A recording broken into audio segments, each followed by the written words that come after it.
में आयो पाणी आ अव्हां जे दर ते आयासीं त सारा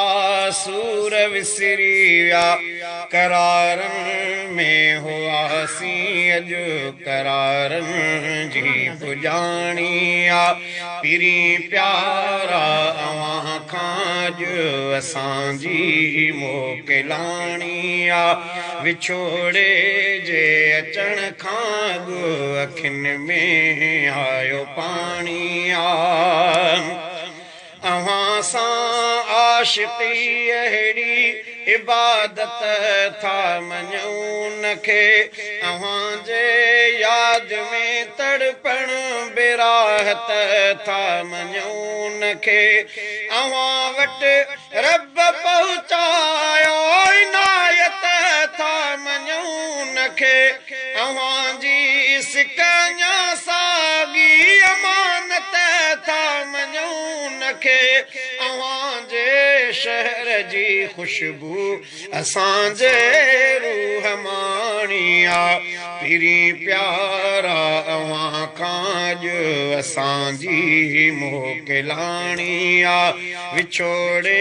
जे अचण खां अॻु अखियुनि में आयो पाणी आ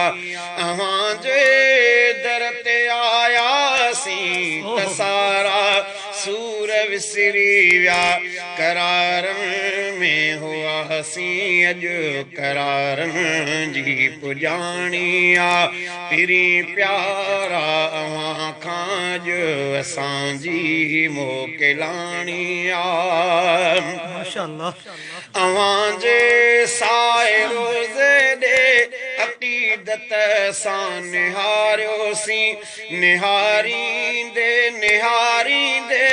अंदर पंहिंजे खे ठारियोसीं अव्हां वटि वक़्त जा गुज़रियो त ॼण जन्नत में घारियोसीं अव्हां खां अॼु जुदा थियूं था त पंहिंजो हारियोसीं ख़ुदा शल जल्द मोटाए इहा हसरत निमाणी आ पीरी प्यारा अव्हां खां अॼु असांजी मोकिलाणी आ विछोड़े जे अचण खां अॻु अखियुनि में आयो पाणी आ अव्हां जे दर ते आयासीं त सारा सूर विसरी विया करारनि में हुआसीं अॼु करारनि जी पुॼाणी आ पीरी प्यारा अव्हां खां अॼु असांजी मोकिलाणी आ अव्हां जे शहर जे माण्हुनि असांजी मेज़बानी कई वॾे सिक प्यार सां प्यारनि कुशादा दिलि थी मानी कई अव्हां तरफ़ां सां ते ॼणूं आ महिरबानी कई